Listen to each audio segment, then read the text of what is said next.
ಭಾಷೆ ನೆಲ ಜಲದ ವಿಚಾರ ಬಂದರೆ ಮಂಡ್ಯದಲ್ಲಿ ಹೋರಾಟಗಳು ಪ್ರಾರಂಭ ಆಗುತ್ತೆ. ಅದರಲ್ಲೂ ಕೂಡ ಕಾವೇರಿ ಅನ್ನುವಂಥ ವಿಚಾರ ಬಂದರೆ ಉಗ್ರವಾದಂಥ ಹೋರಾಟಗಳು ಆರಂಭ ಆಗುತ್ತೆ. ಇವತ್ತು ಕೂಡ ಅದೇ ರೀತಿಯಾದಂಥ ಹೋರಾಟ ಇದ್ದಿದ್ದು. ಯಾಕಂದರೆ ಕಾವೇರಿಯನ್ನು ತಮಿಳುನಾಡಿಗೆ ಹರಿಸಬೇಕು ಅನ್ನುವಂಥ ನಿಟ್ಟಿನಲ್ಲಿ CWMA ಏನೋ ಒಂದು ಆದೇಶವನ್ನು ಮಾಡಿತು. ಈ ಆದೇಶವನ್ನು ವಿರೋಧಿಸಿ ಕಳೆದ 2 ದಿನಗಳಿಂದಲೂ ಕೂಡ ಪ್ರತಿಭಟನೆಗಳು ನಡೀತಾ ಇತ್ತು. ಆ ವಾಟಾಳ್ ನಾಗರಾಜ್ ಅವರು ಇವತ್ತು ಕರ್ನಾಟಕ ಬಂದ್ಗೆ ಕರೆ ಕೊಟ್ಟಿದ್ದರು. ಬಂದ್ಗೆ ಕರೆ ಕೊಟ್ಟ ಕಾರಣಕ್ಕೋಸ್ಕರ ಇವತ್ತು ಎಲ್ಲ ರೈತಪರ ಸಂಘಟನೆಗಳು, ಕನ್ನಡ ಪರ ಸಂಘಟನೆಗಳು ಇವತ್ತು ಪ್ರತಿಭಟನೆಯನ್ನು ಮಾಡಿದ್ರು. ಇಡೀ ಜಿಲ್ಲೆಯಾದ್ಯಂತ ಸುಮಾರು 2,000 ಪೊಲೀಸರನ್ನ ನಿಯೋಜನೆ ಮಾಡಿದರು.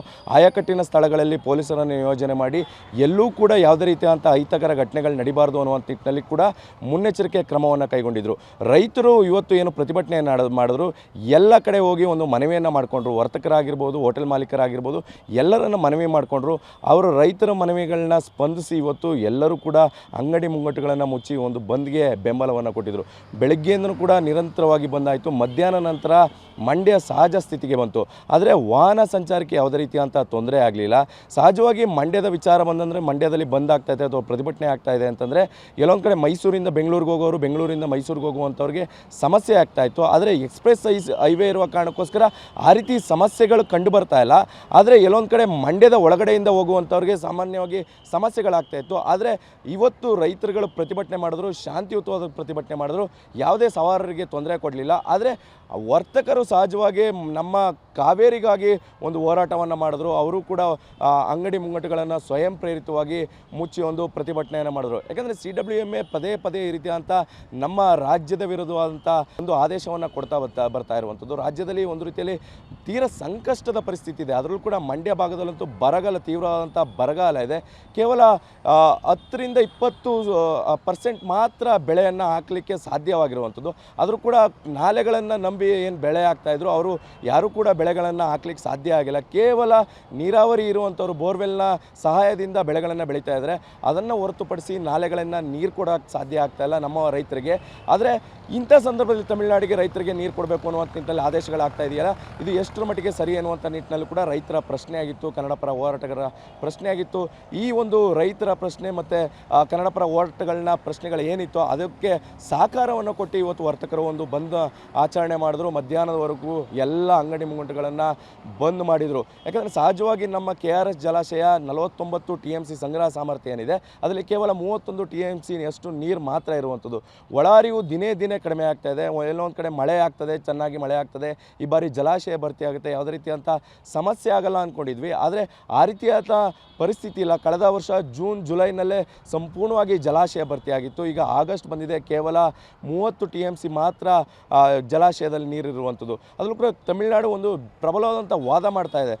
ನಮ್ಮಲ್ಲಿ 4 ಕಾವೇರಿ ಕೊಳ್ಳದ ಪ್ರದೇಶದಲ್ಲಿ 4 ಜಲಾಶಯಗಳಿದೆ ಅಂತ ವಾದ ಮಾಡ್ತಾ ಇದೆ. ಆದರೆ 4 ಜಲಾಶಯಗಳಿದ್ರೂ ಕೂಡ ಎಲ್ಲವೂ ಚಿಕ್ಕ ಚಿಕ್ಕ ಜಲಾಶಯಗಳಾಗಿರುವಂಥದ್ದು. ತಮಿಳುನಾಡಿನ ಮೆಟ್ಟೂರಿನ ಒಂದು ಜಲಾಶಯದ ಅಷ್ಟು ಇಲ್ಲಿ 4 ಜಲಾಶಯಗಳು ಇರುವಂಥ ಸಂಗ್ರಹ ಸಾಮರ್ಥ್ಯ ಇರುವಂಥದ್ದು. ಯಾಕಂದರೆ ಹೇಮಾವತಿ ಆಗಿರ್ಬೋದು, ಆರಂಗಿ ಆಗಿರ್ಬೋದು, KRS ಆಗಿರ್ಬೋದು, ಕಬಿನಿ ಆಗಿರ್ಬೋದು, ಈ 4 ಜಲಾಶಯಗಳಿದ್ದರೂ ಕೂಡ ಕೇವಲ ಅದು 110 TMC ಸಂಗ್ರಹ ಸಾಮರ್ಥ್ಯ ಇರುವಂಥದ್ದು ಎಲ್ಲ ಜಲಾಶಯಗಳಲ್ಲೂ. ಅದರಲ್ಲೂ ಕೂಡ ಡೆಡ್ ಸ್ಟೋರೇಜನ್ನು ಕಳಿಬೇಕಾಗುತ್ತೆ. ಆ ಎಲ್ಲವನ್ನು ವಿಚಾರವನ್ನು ಇಟ್ಕೊಂಡು ಹೋದರೆ ನಮ್ಮದು ಕೂಡ ಮೆಟ್ಟೂರು ಏನು ಜಲಾಶಯ ಏನಿದೆ, ಮೆಟ್ಟೂರು ಜಲಾಶಯಕ್ಕೆ ಸರಿಸಮಾನವಾದಂಥ ಸಂಗ್ರಹ ಸಾಮರ್ಥ್ಯವೇ ಬರುತ್ತೆ.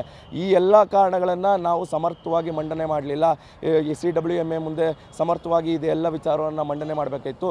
ಇದು ಯಾವುದನ್ನೂ ಕೂಡ ಮಂಡನೆಯನ್ನು ಮಾಡಲಿಕ್ಕೆ ಮುಂದಾಗಲಿಲ್ಲ. ಸರ್ಕಾರ ವಿಫಲ ಆಗಿದೆ ಅನ್ನುವಂಥ ನಿಟ್ಟಿನಲ್ಲಿ ಕನ್ನಡ ಪರ ಸಂಘಟನೆಗಳು, ರೈತರು ಒಂದು ಆಕ್ರೋಶವನ್ನು ಹೊರಹಾಕ್ತಾ ಇರುವಂಥದ್ದು. ಯಾಕಂದರೆ ಈಗಲೂ ಕೂಡ ಮಂಡ್ಯದಲ್ಲಿ ಬೆಳೆಯನ್ನು ಹಾಕಲಿಕ್ಕೆ ಸಾಧ್ಯ ಆಗಿಲ್ಲ. ಸುಮಾರು 2 ಲಕ್ಷ ಹೆಕ್ಟೇರ್ ಪ್ರದೇಶ ರೈತರು ಬೆಳೆಯನ್ನು ಬೆಳೀತಾ ಇದ್ದರು. ಆದರೆ ಕೇವಲ 20-25% ಶೇಕಡ ಬೆಳೆಗಳನ್ನು ಹಾಕಿದರೆ ಇನ್ನೂ 75% ಬೆಳೆ ಹಾಕಲಿಕ್ಕೆ ಸಾಧ್ಯ ಆಗಿಲ್ಲ. ಒಂದು ರೀತಿಯಲ್ಲಿ ರೈತರು ಭಾಳಷ್ಟು ಸಂಕಷ್ಟದ ಪರಿಸ್ಥಿತಿಯಲ್ಲಿದ್ದಾರೆ. ಇಂಥ ಸಂದರ್ಭದಲ್ಲಿ ತಮಿಳುನಾಡಿಗೆ ನೀರು ಕೊಡಬೇಕು ಅನ್ನುವಂಥದ್ದು ಎಷ್ಟರ ಮಟ್ಟಿಗೆ ಸರಿ ಅನ್ನುವಂಥದ್ದು ಸಹಜವಾದಂಥ ಪ್ರಶ್ನೆಗಳಿರುವಂಥದ್ದು. ಇದೇ ಒಂದು ಕಾರಣ ಇಟ್ಕೊಂಡು ಇವತ್ತು ಬೆಳಗ್ಗೆಯಿಂದನೂ ಕೂಡ ರೈತರು ನಿರಂತರವಾದಂಥ ಹೋರಾಟವನ್ನು ಮಾಡ್ತಾಯಿದ್ದಾರೆ. ಇವತ್ತು ಕೂಡ ಹೋರಾಟವನ್ನು ಮಾಡಿದ್ರು. ಆ ಒಂದು ಹೋರಾಟ ನಾಳೆಯೂ ಕೂಡ ಮುಂದುವರಿಯುತ್ತೆ.